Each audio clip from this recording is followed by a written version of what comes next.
that we all have access to and enjoy today. So, as we interrogate the state of our nation, it's particularly important that we interrogate the state of women of our nation 30 years on. It is, after all, the women of this country that led and staged one of the biggest political protests against what we all know now to have been an unjust and oppressive state. So it is on the strength of those women that we've gathered here today. It is on their courage, and I think also just the inherent responsibility that each of us carries today that we have to be mindful of. That their fight was incomplete, and it is up to us to continue that fight for a more equal and a more just society. And that's why Hlanganisa has brought us here together. We're going to, number one, reflect on the state of women 30 years on. We're also, and I know I'm almost 2 minutes into it and I have not said the word elections, but in exactly 6 weeks' time, we'll be going to elections in this country. We'll be voting for a government on the 29th of May. And what that means is this moment presents an opportunity to look at these political parties. What are they saying in their manifestos about issues of gender? Who's read political party manifestos in this room? If you've read one full manifesto from page 1 until the last page, I want to see your hands. If you've read from page 1 until the last page of the political party manifestos, one manifesto. No, the question is not how are they. The question is, have you read? Who has read the political party manifestos? Not even the Freedom Front Plus one. That's like 30 pages. This is very bad, but you're in luck because Hlanganisa has done all of that work for us. They've gone and read the political party manifestos of the, shall I say, big 5 political parties. And what I need to say to also qualify that is the big 5 as represented post the 2019 general elections. So that we all understand the context of why those are then described as the big 5. And so there will be an opportunity this morning to reflect on what those manifestos say about gender matters and what it means for the parties and the commitment that they're making to these issues. So that's what you can expect. And then, of course, we'll also be joined by a panel of guests that will weigh in on some of the research, but also give us their own take. It's important to analyze where we are, but most importantly to say then what are the solutions? How do we change the state of affairs, especially for women in this country who we know are still largely the most marginalized, largely the most affected by poverty, the most affected by unemployment.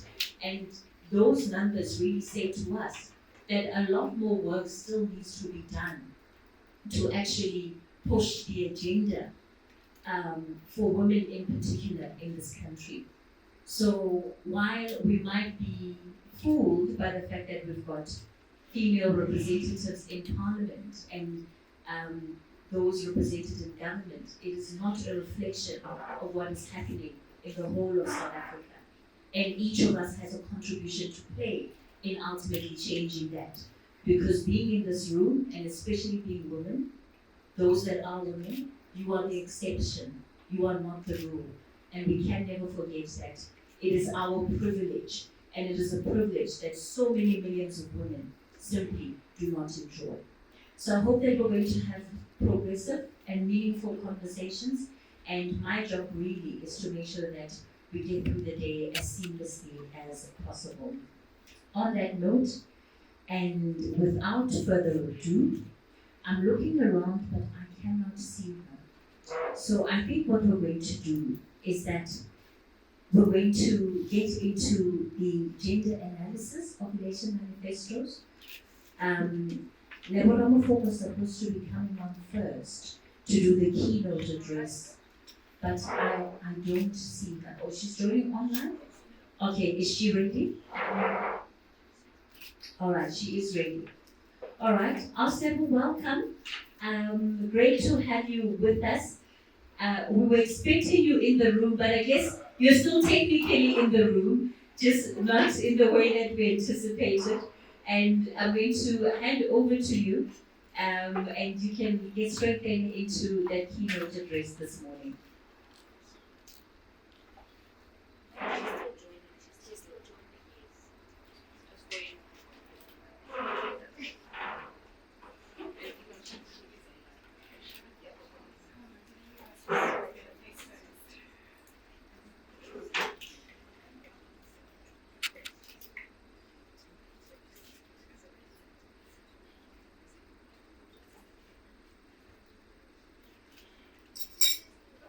You see, it's not a political party gathering, so we can't start songs, can we?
Yes.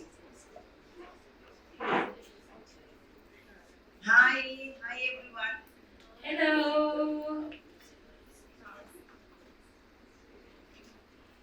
Good morning, Aslevo. Yes, how are you? I'm doing well, thank you. So it's great that we can hear you in the room. There we go. And now we can see you. Good morning. Oh, that's good. You are also going to watch me on my something for my lips. Maybe I can see the camera and not see. I was going to say, just be mindful that you're doing it in front of everybody.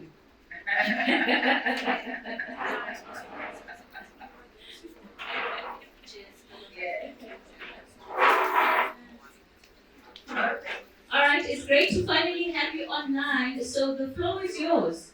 I'm officially handing over to you to do the keynote address for today. Okay, thank you so much. The leadership of Hlanganisa and the participants. Gives me great pleasure to have been asked to speak about this topic about women, the state of women in South Africa 30 years on. And so,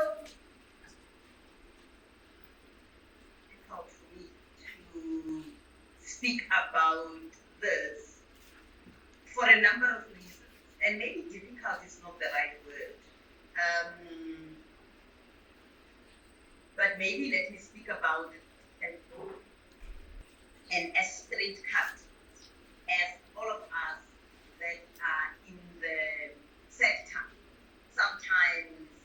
feel that it is, for the following reasons.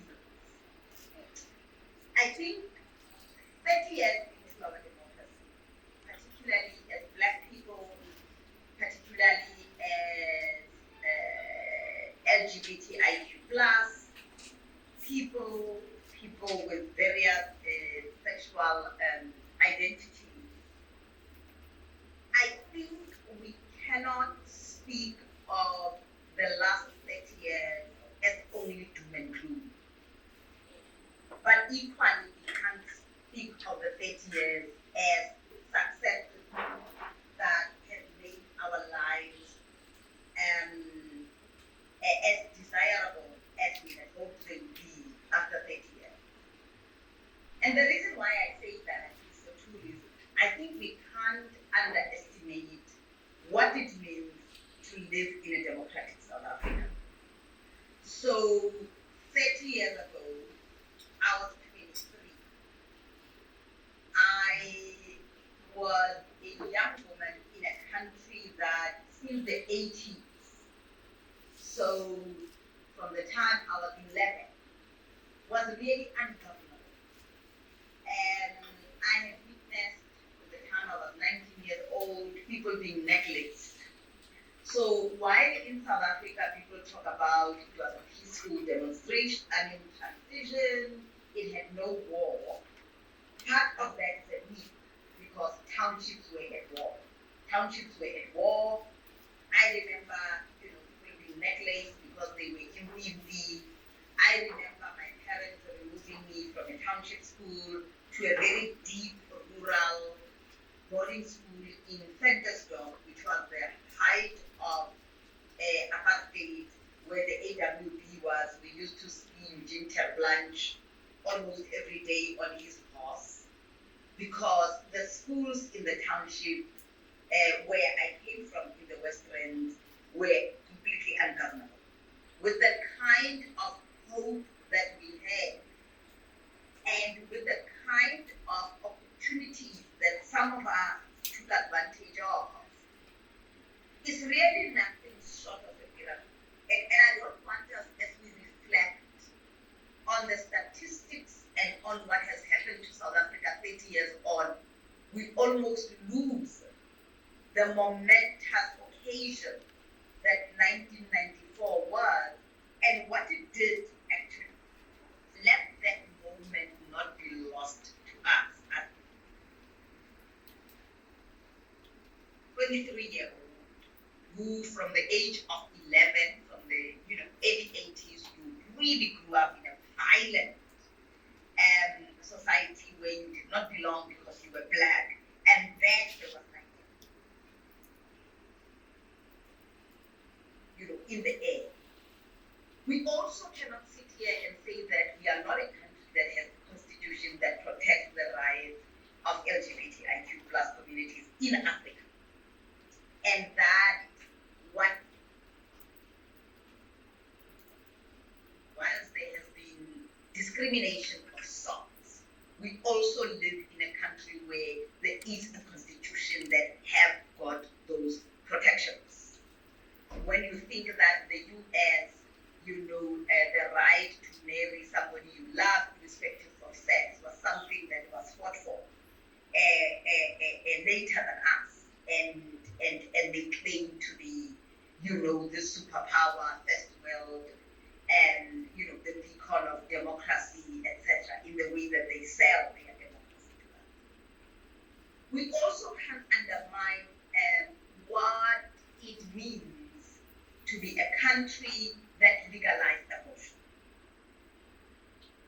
That we've got a country that in 1996 legalized abortion, and that, I think about Prof.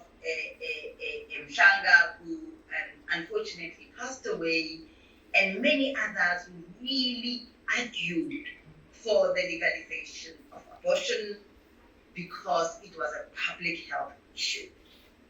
We also cannot underestimate the struggle for antiretroviral drugs, that have Southern Africa and South Africa in particular be one of the largest programs in providing antiretroviral drugs in the attempts that were made to make healthcare free for mothers and children at particular ages. Fundamentally, it is us. All of these wins, all of the things that I'm talking about, the representation of women in parliament, in governance structures, the representation of Abu and Balek and Bete and others, Abu, the first minister of health, who was a woman, Nkosazana Zuma, who went and chaired the AU and put us on Agenda 2063, were done by us. And I want to spend a few minutes there, because if we don't, the danger that we really suffer is the ahistoricism that I see in our communities and in some sectors of our communities, mainly spread by others who don't look like us, as in skin color, but also supported by some who look like us, who want to believe that actually apartheid was better, that corruption and all wrongdoing came with the ANC and with the black government. And often when I engage with them on social media, my first question to them is that, when did we have a legitimate government? Please tell me, when was our government ever legitimate? Because as a black person, I've never seen it. And people often stop in their chest and they say, but, because essentially sometimes people who argue that way are people who have had a lot of privilege that they have lost.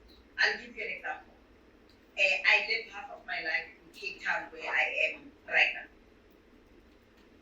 And there is crime in South Africa and there is crime in Cape Town.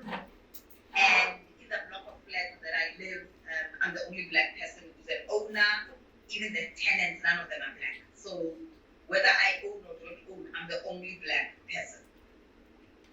And the conversation about crime in my block of flats is such a conversation about race. So on Sunday, I've got people delivering something. I stand on the balcony, we open with an app. So what I do is I send a message and I basically say, is there a law that says I must come and meet people at the gate? And then the answer that I get is that it's not the law, but it's common sense. Because when you are out in Joburg, people can be dangerous. And each time people say these people, you know that their argument is lost. But the point to make is that we are also all living with such baggage of people who actually don't understand and want to erase the momentous occasion that 1994 was and the gains that were won, and are using everything that is happening right now to act as if that move that happened in 1994 and some of those things were not significant. So, I want to say this, and it's gonna be contradictory, because it is contradictory, but I think the world is a contradiction itself, is that it happened 30 years ago, fundamentally, for black people and for women, was complete. So we need to ask ourselves, why am I walking down out this end? Why am I afraid of my partner in my the least paid people and at the bottom of the rung? Those are legitimate. But I guess the first thing that I just want to center in this, it really needs to be very cool when we want to have one narrative about what actually happened 30 years ago. And there's a report that Hlanganisa did, basically says we are in a bad place. But that should not turn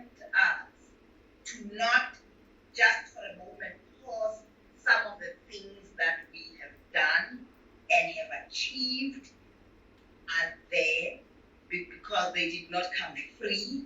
People fought, people struggled.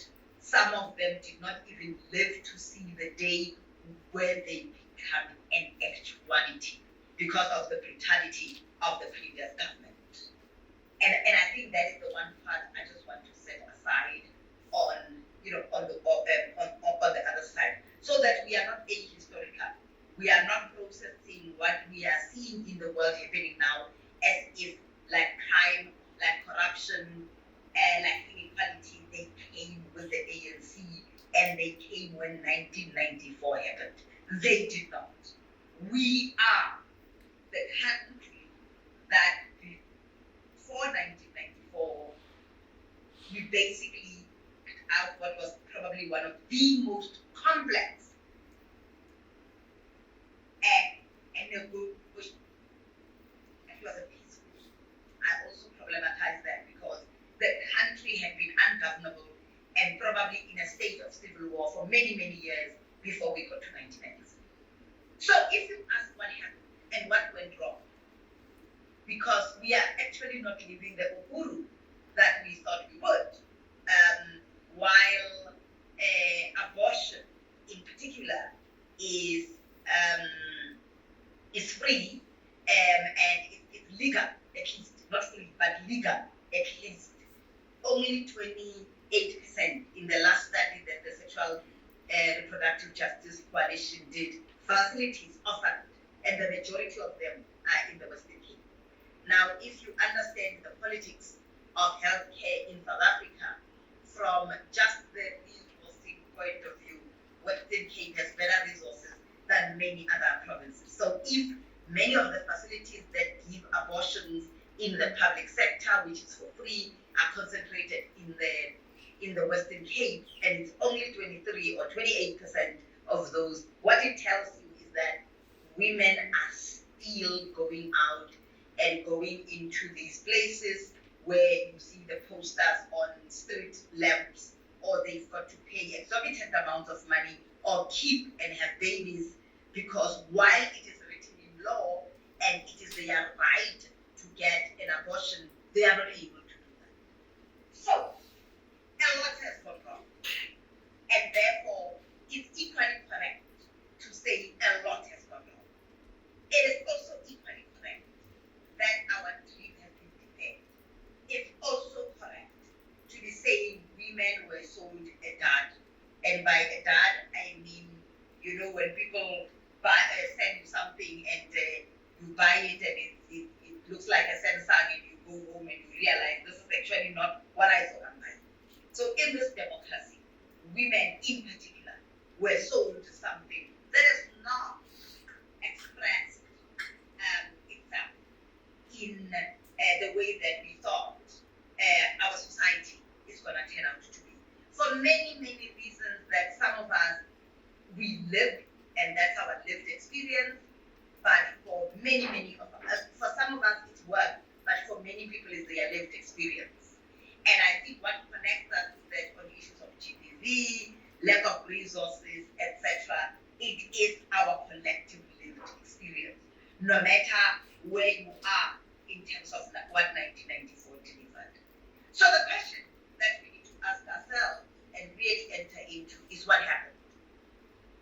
And there is a lot, and I have looked at the report that Hlanganisa has put together, that we can speak about in terms of the state of women in South Africa.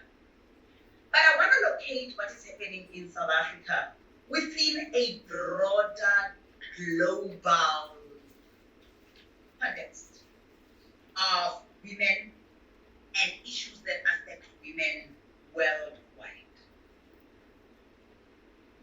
And I do so because if in 1994 we were so clear and progressive about a South Africa that wanted, expressed in some of the policies, expressed in some of the laws, expressed in our constitution, we even spoke about the TRC, where we are talking about reconciliation, and there were so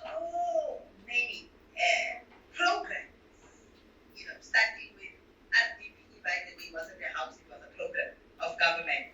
I remember Jane Naidu being in the first cabinet of Madiba, being the minister without portfolio, and part of what he was meant to do was to really implement what was the RDP, Reconstruction and Development Program.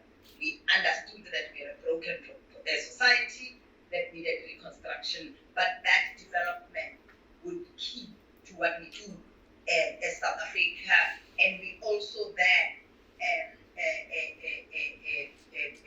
the ANC called itself and called South Africa a developmental state.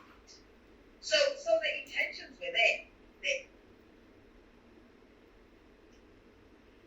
And I see other democracies, including the US, where even the provision of health becomes such a contestation because there is no agreement of what the state is with us. There has been that acknowledgement through different policy pronunciations, etc. So I last 30 years in Finland. I located there for a number of reasons because, and here's my hypothesis.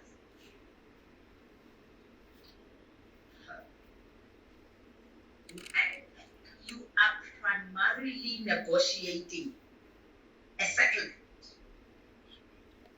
like we did in South Africa.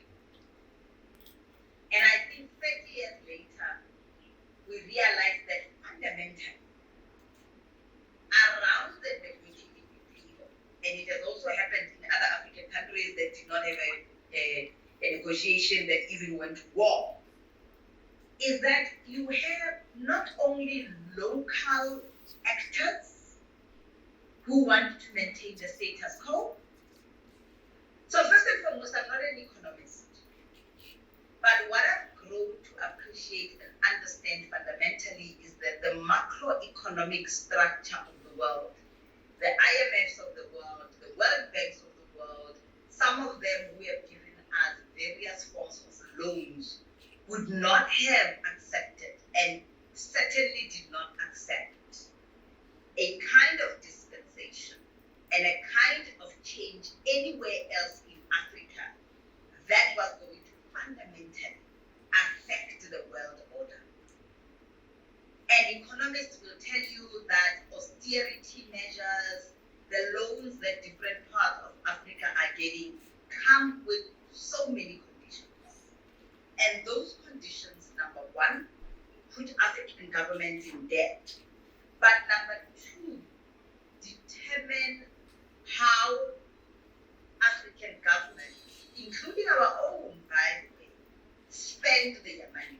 And the one area that this global international financial institutions do is say to African governments, you need to cut social spending.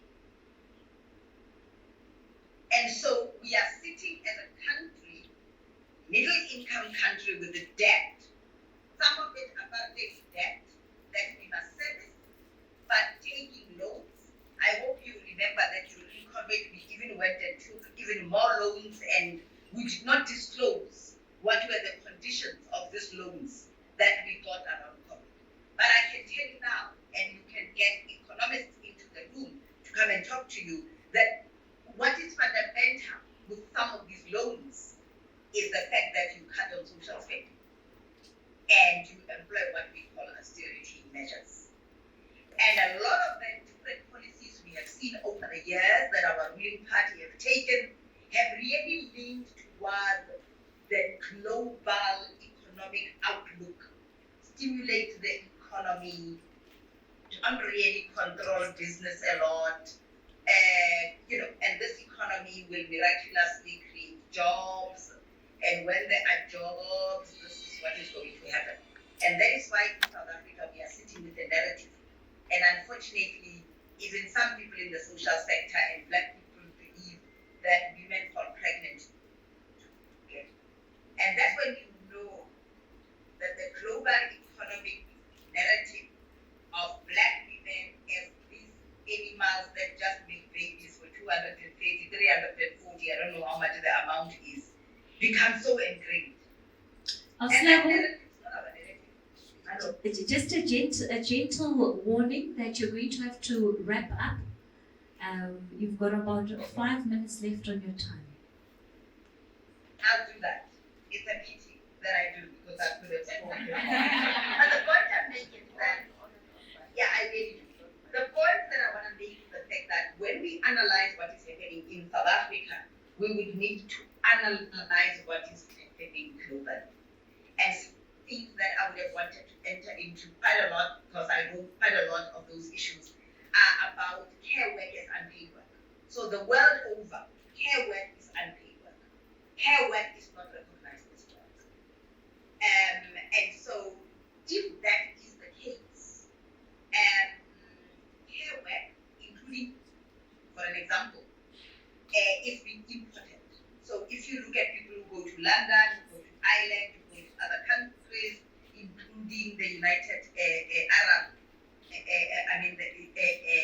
countries, they live and they take care work, which is nursing, leaving African countries who can't pay those salaries and can't give those working conditions to go and work and do care work elsewhere.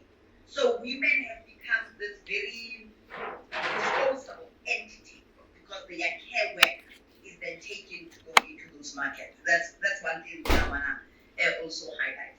I also want to highlight the fact that when we don't ask what are the conditions of the loans that our countries are taking and how we are paying them and what are the cuts that we are making when we are meant to understand what is going on. But yes, and I thought that I want to speak about the things that are happening at a global level because what they have helped me at a local level, we really have a democracy of the few. And it is a democracy of the few where we are going to be focused. Mainly lost any sense of morality, ethical leadership, and accountability. And they are fighting them to get democracy closer to the cookie jar, and making sure that shows where as individuals and their inner circles are going to thrive. So the democracy is there. South Africa is one of the most free and fair elections. We do elect people. We go. Oh yes, there is contestation, but who's democracy? And I want to say to you, it's not a democracy for women. It's not a democracy for LGBTIQ plus communities. It's not a democracy for the disabled, but it is a democracy. So part of what we need to do to understand where women are at, and I want to leave you with this question, and I'm so sorry that there is no time, but I want to ask you this question, particularly because we are going to elections on the 29th, and Yeli said in 2029. When the of registered voters are women, what has happened in our country that we put the most vile, the most patriarchal, the most anti-women leaders in power? And how are we really using our power? I've got theories of myself about how we ought to organize differently, how we ought to interrogate our electoral system, what are some of the changes that must happen in our electoral system.